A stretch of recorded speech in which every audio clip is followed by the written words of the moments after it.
அஸ்ஸலாமு அலைக்கும். இன்னைக்கு நம்ம என்ன பார்க்க போகிறோன்னா ஆட்டுக்கால் பாயா. அதாவது நம்ம வந்து ஹோட்டலில் வாங்கி சாப்பிட்ருப்போம். ஆட்டுக்கால் பாயா வந்து எல்லாருக்குமே பிடிச்ச ஒரு டிஷ்ஷு. ஹோட்டலில் வாங்கி சாப்பிடும்போது ரொம்ப டேஸ்ட்டாக இருக்கும். ஏன்னா அதில் வந்து அஜினமோட்டோ மேகி மசாலாலாம் கலக்கிறனால அது வந்து ஒரு தனியான சுவை கொடுக்கும். அடுத்ததாக வந்து நம்ம ஹோட்டலில் வந்து ஆட்டுக்கால் பாயா வாங்கி சாப்பிட்டோன்னே நமக்கு வயிற்றுக்குள்ளே வந்து ஒரு சின்னதான ஒரு வலி இருக்கும். எதனால அந்த வலி இருக்குன்னா அதில் வந்து அஜினமோட்டோ வந்து அதிகமாக சேர்க்குறனால தான் அந்த ருசியும் ப்ளஸ் அந்த வயிற்றுக்குள்ளே ஒரு பெயினுமே இருக்கும். அதெல்லாம் ரெண்டுமே சேர்க்காமையே நம்ம வீட்டிலே எப்படி வந்து ஹோட்டல் ஸ்டைலில் சூப்பராக செய்கிறதுன்னு பார்க்கலாம். வீட்டில் இருக்கக்கூடிய இன்க்ரீடியன்ட்ஸ் வச்சு நம்ம அதை விட அருமையான டேஸ்ட்டில் செய்யலாம். வாங்க வீடியோக்குள்ளே போகலாம். ஓகே, ஒரு 2 டீஸ்பூன் ஆயில் ஆட் பண்ணிக்கோங்க.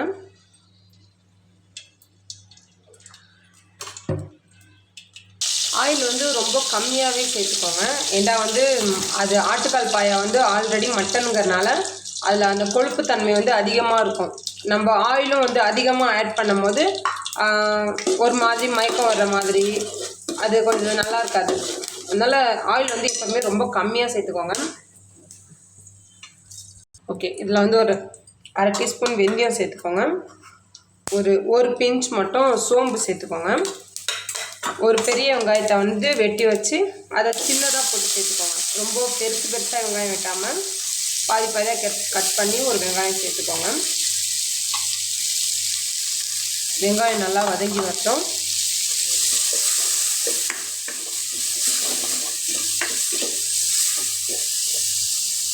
ஓகே, இது இந்த அளவுக்கு வதங்கினா போதும். இதிலே 1 டீஸ்பூன் இஞ்சி பூண்டு சேர்த்துக்கோங்க.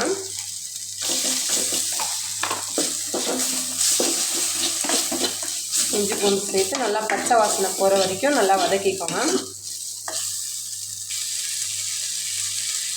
ஓகே, இதில் ஒரு தக்காளி ஒன்று சேர்த்தாச்சு. ஒரு பச்சை மிளகா வந்து நீல வாக்கில் கட் பண்ணி அதையும் சேர்த்துக்கிட்டாச்சு. எப்போயுமே வந்து தக்காளி வெங்காயம் சீக்கிரமாக வதங்கணுண்டா அதில் வந்து உப்பு கொஞ்சம் சேர்த்துட்டோன்னா வந்து டக்குன்னு வதங்கிடும். ஒரு 1/2 டீஸ்பூன் ஒண்டி உப்பு சேர்த்துக்கோங்க. ஏன்னா வந்து நம்ம ஆட்டுக்கால் சூப்பு வேக வைக்கும் போதே ஆட்டுக்காலில் உப்பு போட்டு தான் வேக வைப்போம். அதனால் உப்பு வந்து கொஞ்சம் கம்மியாகவே சேர்த்துக்கோங்க. சூப் வைக்கும் போது ரசம் செய்யும் போதெல்லாம் உப்பை வந்து கம்மியாகவே போட்டுக்கணும். நமக்கு தேவைன்னா கூட போட்டுக்கலாம்.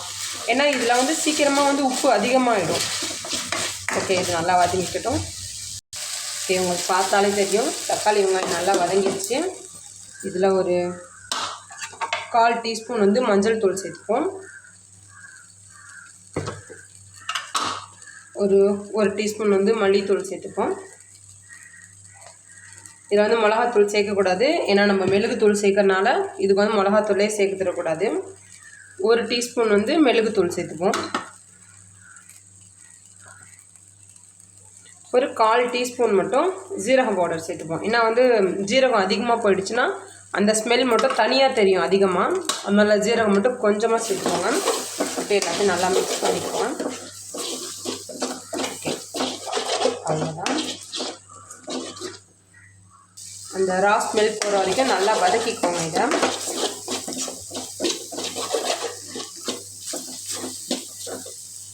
ஓகே, நல்லா வதக்கியாச்சு.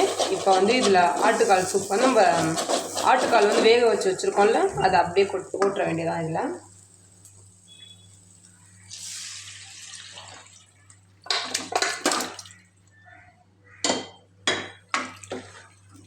இது இப்போ நல்லா கொதிக்க வேண்டியதான். இது வந்து நம்ம ஆல்ரெடி 5-6 விசில் விட்டு வேக வச்சு தான் வச்சுருக்கோம்.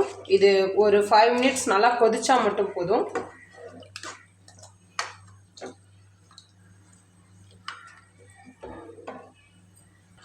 ஓகே ஃப்ரெண்ட்ஸ், நல்லா ஒரு 10 நிமிஷம் நம்ம சூப் வந்து கொதிச்சிருச்சு. இதில் இன்னும் 1 டீஸ்பூன் மட்டும் மிளகுத்தூள் சேர்த்துக்கோங்க.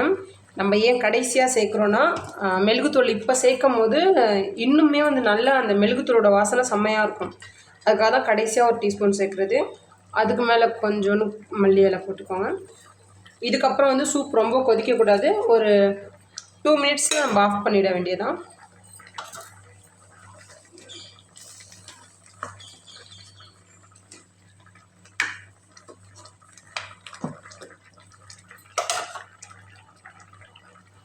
ஓகேப்பா, நம்ம ஸ்டவ் வந்து ஆஃப் பண்ணிவிடுவோம். இது வந்து நல்லா கொதிச்சிடுச்சு.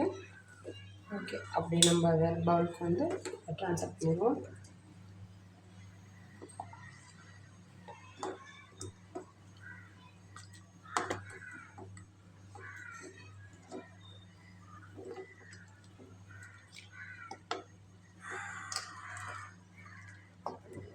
இதை வந்து நம்ம ஆப்பம், தோசை, இட்லி, அப்புறம் சூடாக வடித்த ரைஸு இது கூடலாம் நம்ம ஊற்றி சாப்பிட்டோம்னா ரொம்ப நல்லாயிருக்கும்.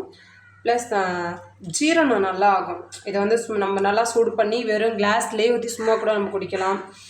அடுத்ததாக ப்ரெக்னெண்ட்டாக இருக்கிறவங்களுக்குலாம் நெஞ்சு எரிச்சல் அதிகமாக வரும். ஒரு 8 மந்த்ஸ்க்கு அப்புறம்லாம் வந்து ரொம்ப நெஞ்சு கரிக்கிற மாதிரி இருக்கும். அவங்களாம் வந்து இதை ஒரு கிளாஸ் ஊற்றி குடித்தாங்கனாலே வந்து அந்த நெஞ்சு எரிச்சல்லாம் குறையும். ரொம்ப நல்லாயிருக்கும்.